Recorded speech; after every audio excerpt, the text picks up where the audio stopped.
শুভ সকাল সবাইকে। সবাই কেমন আছে? আশা করি সবাই ভালো আছে, আমিও মোটামুটি আছি। দেখো বৃষ্টি তো আর থামছেই না সকাল থেকে। কালকে এত বৃষ্টি, মানে একটু ভিডিও করার মতন সুযোগ পাইনি, এত বৃষ্টি।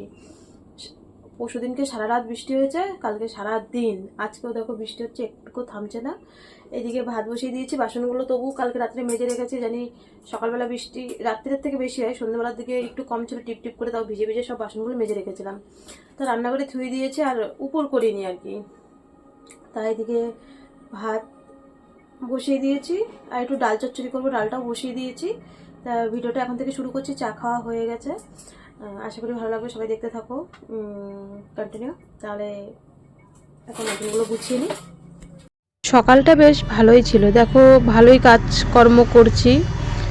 এদিকে বাসনগুলো গুছিয়ে রান্না বসিয়ে দিয়ে এসে ঘরটা গোছাতে, মানুকে পড়াতে আসবে। আজকে হচ্ছে বৃহস্পতিবার, আজকে ইংলিশ স্যার আসবে।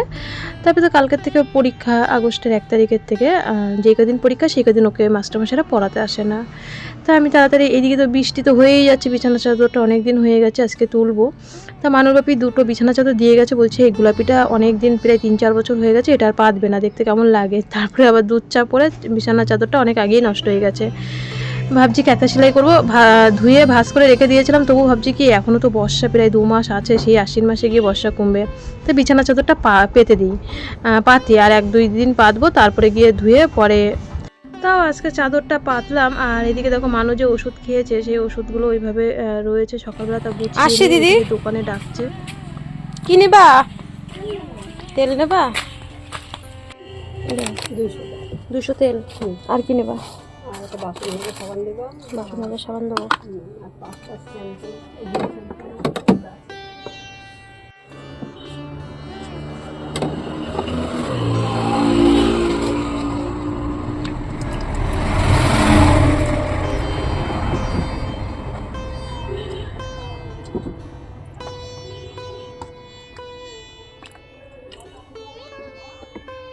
এনাতে আগে আটকাও হবে। বাসন মাজার সাবান 32 আর 5 হচ্ছে 37। আর শ্যাম্পু দিবা 5টা। 5টা কি শ্যাম্পু দেবো? সাদা যে ডিম শ্যাম্পুগুলো আছে 1 টাকা দিয়ে দেবে। এই যে সাদা শ্যাম্পু এই যে কিনে বিলাস 42 টাকা।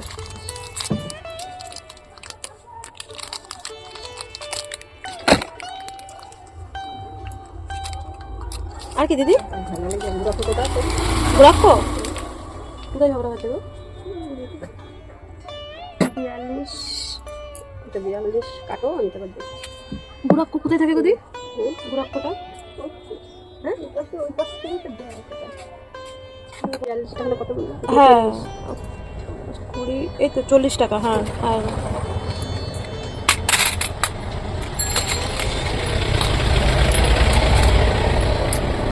তো দেখো ভাত তরকারি রান্না হয়ে গেছে, ডাল করেছি, ডালটা তার মধ্যে শুকিয়ে গেছে। আর এই যে ভাত করলাম, যাই হোক 2 গাল মানুষকে খাইয়ে দিয়েছি। আর মা ফোন করে বললো যে আজকে আসবে না। আমার বাড়ি কি তাণ্ডব, কি অশান্তি বেঁধে গেছে, যেই বলেছে আসবে না। কারণ বৃষ্টি, অনবরত বৃষ্টি হয়েই যাচ্ছে। তোমরা তো জানো আমাদের বাবার বাড়ি হচ্ছে চাষবাস করে, ওরা সকালবেলার থেকে ভোরবেলার থেকে মানে সবজি, কাঁচা সবজি তুলছিল। এবার ভোর 5টা থেকে 9টা অবধি ভিজেছে, তারপরে কি আর আসতে পারে বলো? তা যাই হোক ওই মেয়ে সেই কি সকাল থেকে রাগানি পাদানি দেখাচ্ছে। যাই হোক 2 গাল ভাত খাইয়ে দিয়েছি, ভাত খাইয়ে দিয়ে ওকে পড়াতে এসে, কারণ ওষুধগুলো তো খেতে হবে, অনেক ওষুধ থাকে। তো এদিকে ওকে মাস্টারমশাই পড়াচ্ছে, যতক্ষণ মানে মাস্টারমশাই পড়িয়ে দিচ্ছে ততক্ষণ ঠিক ছিল। যেই পড়িয়ে গেছে তারপরের থেকে সেই আমার বাড়িতে কি রাম রাবণের যুদ্ধ বেঁধেছে ওই মেয়ে। আর ওই দিক দিয়ে দাদার মেয়ে ওদেরকে জ্বালাচ্ছে, আর এদিক দিয়ে আমার মানু আমাকে জ্বালাচ্ছে। ওই যেই বলেছে আজকে আসবে না, এই যে ঠিক আছে আজকে আসবে না তো কোনো ব্যাপার নেই, কালকে তো আসবে, তাতে কী আছে, না ওর আজকেই আসতে হবে। আমি আমার এত বৃষ্টি হচ্ছে, তা বাসনগুলো মেজে আমি উঠতে পারিনি, এত বৃষ্টি নেমে গেছে যেন না। বাসনগুলো মেজে কলপারে মানে কলপারের থেকে ঘরে আনতেও পারিনি। জামা কাপড়গুলো ওইভাবেই যে ভিজিয়েছে ওইভাবেই আর মেলতে পারিনি, এত বৃষ্টি নেমে গেছে। কোনোরকম ভিজে ভিজে আমি স্নান করে এসেছি। তার মধ্যে রান্না করব ভাবছি, যেহেতু মারা আসবে না, বাজার টাজার করা হয়েছে, আর কি করা যাবে, ভাত আর একটু ডাল রয়েছে, আর কিছু নেই। আমি যেই রান্না বসাতে যাবো দুপুরবেলা, অমনি বাবা বলছে আমি কিন্তু খাবো না, আমি হচ্ছে নিমন্ত্রণ বাড়িতে যাবো। আমাকে কোথায় নিমন্ত্রণ করি, আমি তো জানি না নিমন্ত্রণ। তো তখন বলছে যে আমার যে পিসি শাশুড়ির মেয়ে আছে ননদের মেয়ের নাকি আজকে স্বাদ আমাদের এই হাসপুর বাজারে, তাহলে তখন আমাকে কিছু দিতে হবে একটা, আমি নিজেই জানি না নিমন্ত্রণ। তা আমি যেহেতু আমার ঘরের কিছু শাড়ি ছিল ব্যবসার, আমি বললাম তোমার এখান থেকে যেটা পছন্দ হয় তুমি সেটাই নাও। তা উনি সুতির শাড়ি নেবে না, বাবা বলছে যে সুতির শাড়ি দেওয়া যায় না, তাহলে জামদানি দিই। আমি বললাম তোমার যেটা পছন্দ হয় তুমি সেটা নাও। তা বাবা ওই জামদানিটা নিয়ে নিমন্ত্রণ খেতে চলে গেছে। তারপরে আর আমি সেরকম একটা ভিডিও করিনি, কারণ মা মেয়ে সেই রকম দারুণ দারুণ গণ্ডগোল হচ্ছে, মানে ও কান্না করেই যাচ্ছে। তারপরে আমি রাগ করে ওকে একটা চড় মেরেছি। আর ও দুপুরবেলা সেই অল্প কটা ভাত ছিল গরম করে ডাল দিয়ে ওকে দিয়েছি। আর আমি নিজে সারাদিন কিচ্ছু খাইনি রাগ করে। মানুকে এই আপেলটা কেটে দিলাম, কারণ ওকে তো খাওয়াতেই হবে, ওর জন্যই আমার বাচ্চা, সে যতই রাগ করুক আর ঝাঁক করুক যাই করুক। হ্যাঁ, ওই আসেনি ওরা এই কারণের জন্যেই। তা ওই দিক দিয়ে কান্নাকাটি করে টোরে একটু পড়তে বসেছে। আমি বললাম শিগগিরই পড়তে বস। সকালবেলা তো পড়েছে, আবার ইংলিশ মাস্টার পড়িয়ে গেছে, তো ও পড়ছিল। বলছে আমি বলছি কিরে কী খাবি, বলছে আপেল কেটে দাও। তো ওকে সেই পরশুদিনকে যে আপেলটা এনেছিলাম ভালো একদম টাটকা আপেল ছিল, তো আপেলটা ওকে আজকে কেটে দিলাম। আর একটা বেদেনা খারাপ ছিল। আর আমি বলছি কি আপেলটা খাওয়ার পরে আমার না ভীষণ খিদে পেয়েছে, তাই একটু শসা ছিল, পেঁয়াজ ছিল, আমি একটু মুড়ি চানাচুর মেখে দুপুরবেলা এটাই খেয়েছি আর একটু চা খেয়েছি। তা বাবা তো নিমন্ত্রণতে গেছে, দোকানে তালা দিয়ে গেছে। দুপুরবেলা বলতে বাবা আস্তে আস্তে প্রায় 4টে বেজে গেছে। আমার যখন 4টে বাজে নিমন্ত্রণ খেয়ে আস্তে আস্তে আমার ভীষণ খিদে পেয়েছে। তা বাবা আসার পরে আমি একটু বললাম মুড়ি চানাচুর আর নিমকি দাও, এনে আমি শসা পেঁয়াজ দিয়ে চানাচুর দিয়ে মেখে ওটা খেলাম। আর চা করে নিয়ে এসেছিলাম, চা খেয়েছি। মানু ভাত খেয়েছিল, অল্প কটা ভাত ছিল।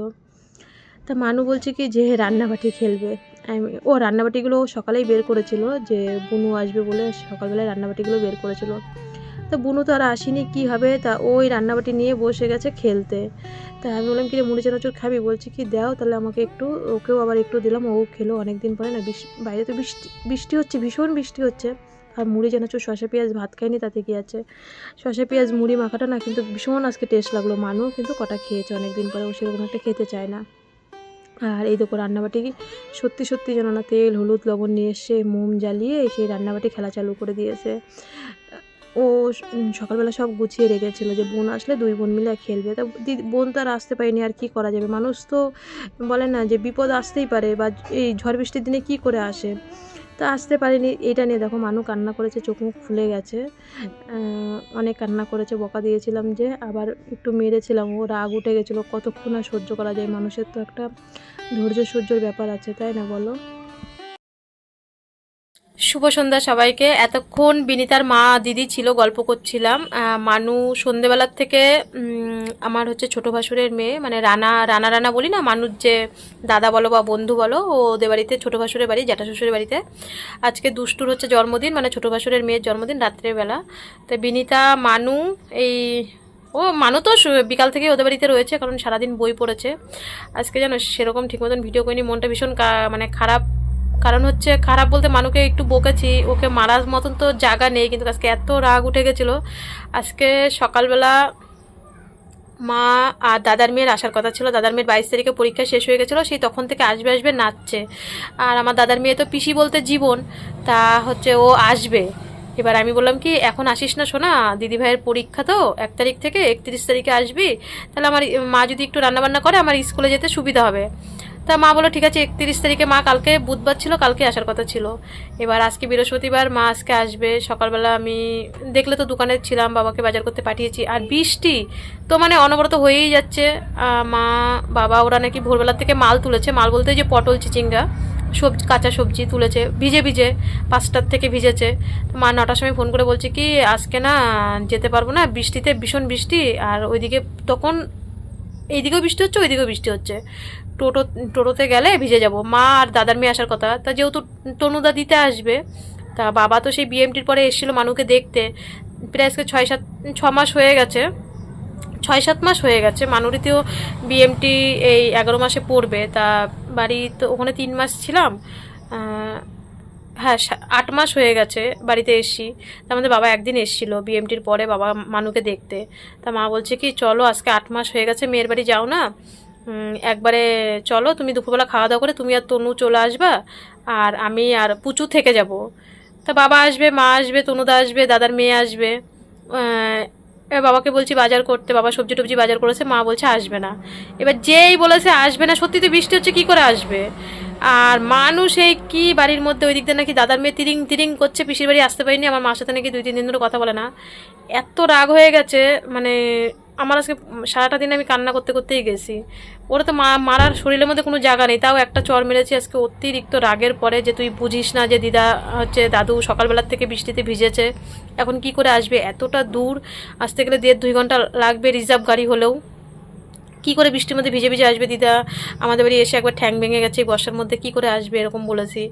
ও কিছুতেই শোনে না, তিরিং বিরিং লাফানি চালু করেছে। সেই কি বলবো, আজকে সারাদিন রান্না পর্যন্ত করিনি কোনো দিন।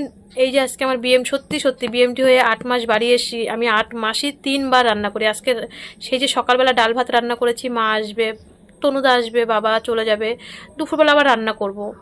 সকালবেলা অল্প একটু ভাত করেছি আর ডাল করেছি, ডালটাও শুকিয়ে গেছে, আর কিন্তু কিছু করিনি।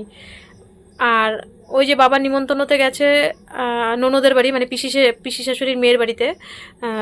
ওর নাম হচ্ছে রূপা, রূপার মেয়ের স্বাদ নাকি আমাদের হাঁসপুরেই। যাই হোক, আমি জানি না, কারণ কি বলতো, সত্যি কথা বলতে আমার শ্বশুরবাড়ি সবাই আমার সাথে সম্পর্ক রাখতে চায় না একটাই কারণে। অনেকেই আমাকে কমেন্ট করে যে আমার কাউকে দেখো না, যা বলো ভাসুর বলো, সবাই সত্যি কথা বলতে সবাই আমার সাথে সম্পর্ক রাখতে চায় না, কারণ আমার মেয়েটা অসুস্থভাবে। আমি যদি টাকা পয়সা চাই, যেটা সত্যি সেটাই বলছি। দেখো, ওই পিসি শাশুড়ির মেয়ে এসে নাকি নিমন্ত্রণ করে গেছে 4-5 দিন, আমি জানিই না। মানুষে জানি সাধে বউদের নিমন্ত্রণ করে, মানে এই দিক দিয়ে মনে হয় ওই আমার ওই আর এক পিসি শাশুড়ির মেয়েকে নিমন্ত্রণ করেছে, পিসি শাশুড়ির মানে দিদিকে নিমন্ত্রণ করেছে, দিদির মেয়েকে নিমন্ত্রণ করেছে, সব বাড়ির পাশেই। মানু বলছিল, মা দেখলাম লিটন পিসি গেছে, জ্যোতি দিয়ে গেছে, তা বাবাকে নিমন্ত্রণ করেছে, মানে মামাকে নিমন্ত্রণ করেছে। আমরা জানি সাধে বউদের নিমন্ত্রণ করে। আমরা যে বাড়িতে 2টো বউ রয়েছি, জানি না ওকে দিদিকে নিমন্ত্রণ করেছে কি না করেছে জানি না। আমি জানিই না নিমন্ত্রণ করেছে, আজকে নাকি 4-5 দিন হয়ে গেছে নিমন্ত্রণ করেছে, বাবাও আমাকে এই অবধি বলেনি। তা আমি দুপুরবেলা রান্না করতে যাব, যে আমার বাবা মা আসুক বা না আসুক, আমার তো রান্না করতে হবে মানুষ জন্য। আমি রান্না বসাবো, তখন বলছে যে আমার জন্য রান্না করিস না, আমি হচ্ছে রূপার বাড়িতে যাবো। আমি কই রূপার বাড়িতে কি? কই আমার নিমন্ত্রণ করে গেছে রূপার মেয়ের স্বাদ। আমি বললাম ও। এবার আমি মামি মানে ননদের মেয়ের স্বাদ, আমার যেটুকু কর্তব্য আমি জানি না, আমাকে নিমন্ত্রণ করেনি। তাও আমি বললাম মানুর বাপি যে শাড়িগুলো ধুয়ে গেছে, শাড়ি বিছানা চাদর কিছু, মশারি আছে কিছু, ও বলছে তুমি টুকটাক করে যদি বিক্রি করতে পারো করবে, নাইটি আছে। আর নিমন্ত্রণ তো আসেই, নিজেদের কিছু তো দিতে হয়। তো বলছে তুমি যতটা পারবে ততটা, মানে নিজেদের নিমন্ত্রণ আসলে দেবে। আমার না কারোর কোথাও এখন এই বিএমটি করে আমি বুঝে গেছি কে কতটা ভালোবাসে আমার। সত্যি কথা বলতে মানুকে পাঠায়, বাবাকে পাঠায়, আমি নিজে এখন আর কোথাও আমার নিমন্ত্রণ বাড়ি যেতে ইচ্ছা করে না। এবার নিমন্ত্রণ করলে তো রক্ষা করতেই হয়। তা যাই হোক, পিসি শাশুড়ির মেয়ে নিমন্ত্রণ করে গেছিলো, বাবাকে নিমন্ত্রণ করেছে মেয়ের স্বাদে, আমাদের 2 বউদের করেনি। যাই হোক, তা বাবাকে পাঠিয়েছিলাম, বাবা হঠাৎ বলছে। এবার ভাবলাম বাবা খাবে না, আর আমি তো সারাদিন আজকে খাইনি রাগ করে। এবার ভাত আর ডাল ছিল, মানুকে ওটাই গরম করে দিয়েছি, গরম করে দেওয়ার পরে ফল টল দিয়েছি। আর মানু তো এখন ওই বাড়িতে জন্মদিনে মাংস টাংস রান্না হচ্ছে, ওই ভাসুরের মেয়ে 2টো মানে টুকি গুড্ডি আর বিনিতা, আমাদের মানু, এই আর কি বাড়ির ছেলেপেলেগুলো রান্না করছে বাড়িতেই, দিদি রান্না করছে। তা এই হচ্ছে কথা, এখন রান্না করব, কটা ভাত খাবো, সারাদিন ভাত খাইনি, মানুষ আজকে ভীষণ বকা দিয়েছি। ওই দেখো কি আবার ফোন করেছিল, তো ওই আমি বলছি থাক এখন আসতে হবে না, 2-3 দিন পরেই আসো, একটু মানে খরা বৃষ্টি, মানে ভীষণ বৃষ্টি, ওই দিনাজপুরের দিকে নাকি বৃষ্টিই হচ্ছে না, বিনীতার মা এতক্ষণ ছিল তাই বলছিল। তাই আমি বললাম এখন আসতে হবে না, মা একবার আমার বাড়ি এসে পা ভেঙে গেছে, আমার ভয় করে। তা আজকে জানো না, সত্যি এত মানে রাগ, এত মানে আমার নিজেরই খারাপ লাগছিল। ওর তো শরীরে কোথায় মারবো ওকে, ওই আমার মা আসেনি, দাদার মেয়ে আসেনি বলে সেই কি তিরিং তিরিং করে কি রাগ তেজ দেখাচ্ছে, খাবে না এই করবে না। আর একটা কথা কি, সারাদিন আসলে এক জায়গায় ঘরের মধ্যে একটা মশারির তলায় আটকা থাকে, তো ও একটু কেমন জানি হয়ে যাচ্ছে, নিজেরও রাগ সামলাতে পারি না, কিছুই করার নেই। এই সারাদিন নিজেও খাইনি, দেখো স্নান করে সিঁদুরও পরিনি, ওইভাবেই মানে ওকে ওই রাগে রাগে স্নান করিয়েছি। ভাত আর ডাল ছিল, মানে আমার এই 8 মাসের বিএমটি বাড়ি এসে 8 মাস, বিএমটি এই আগস্টের 6 তারিখ আসলে 11 মাস পূর্ণ হবে। 11 মাসের মধ্যে মানে আজকে দুপুরবেলা ওকে মানে সকালের ভাতটাই, সকালে তো দেখলেন 9:30টার সময় ভাত দিয়েছি, সেই ভাত আর ডাল এই 11 মাসের মধ্যে গরম করে দিয়েছি, আর আমি কিচ্ছু রান্না করিনি। আমার আজকে এত রাগ হয়ে গেছে। বাবা ওই বাড়ির থেকে খেয়ে এসে, আর এখন মানু হচ্ছে এদের বাড়িতে গেছে, এদের বাড়ির মাংস ডাল ভাজা টাজা হচ্ছে, সব কিছুই হচ্ছে। আর আমি এখন একটু ভাত করব আমার জন্য, সারাদিন খাইনি, ওই মুড়ি চানাচুর চা খেয়েছি। আর হচ্ছে কালকে মানুষ তো পরীক্ষা, বাবাকে সকালবেলায় বলেছি যে আমি এই 2-3 দিন দোকানে বসতে পারবো না, কিন্তু তুমি হচ্ছে একবারে বাজার করে নিয়ে আসো, কারণ 10টার মধ্যে স্কুলে যেতে হবে। এখন একটু সিদ্ধ ভাত রান্না করি। বাবা তো ওদের বাড়ি খেয়ে এসে বলছে আমার পেটটা ভার ভার হয়ে রয়েছে, প্রায় 4টার সময় বাড়ি এসে 4টে সাড়ে 4টার সময়। তাই আমি অল্প কটা একার জন্য রান্না করতে ইচ্ছা করে, আমি রান্না করছি, একটু সিদ্ধ ভাত করি, তুমিও খাও আমিও খাই। তা বাবা বললো তাহলে কর, তাই এখন রান্না করি, তারপরে তোমাদের সাথে আসছি কথা বলতে। তো এইদিকে দেখো আমি রান্না করে নিয়ে এসেছি আলু সিদ্ধ, ডিম ভাজা আর মিষ্টি কুমড়ো সিদ্ধ। বাবাকে ভাতটা দিয়ে এসে তারপরে আমি খাবো করলাম বলেই, তাই বাবা বললো কি নাহলে আমার তো খেতেই ইচ্ছা করছিল না, যে বললাম না নিমন্ত্রণ খেয়ে এসে।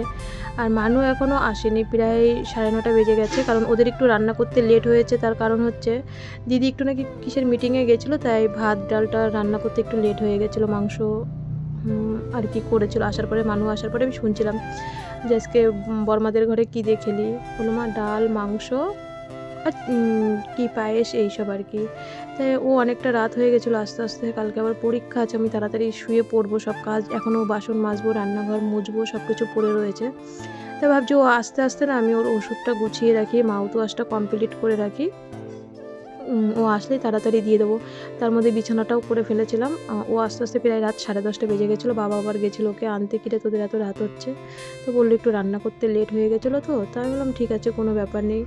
চলো বন্ধুরা তাহলে ভিডিওটা আজকে এখানেই শেষ করছি। সবাই ভালো থেকো, সুস্থ থেকো। কালকে মানুর আবার পরীক্ষা শুরু হবে, আর আজকে মনটা খুবই খারাপ ছিল, সেরকমভাবে ভিডিও একটা করিনি। একটু মেয়েকে বকাবকি করেছি, একটু মাঝে মধ্যে বকাবকিও করতে হয়, সবসময় তো ভালোবাসলে আদর করলে তো হয় না। জানি ওকে মারার কোনো জায়গা নেই, কিন্তু তবু মাঝে মধ্যে বলে না মাথা ঠিক থাকে না, রাগ উঠে যায়, কতক্ষণ আর ধৈর্য সহ্য, তারপরে একার উপরে যে না একটা ওর ওষুধ কেউ দেবে বা একবেলা কেউ কিছু করবে, কারণ এই আর কি এইসব নিয়েই চলতে হয়।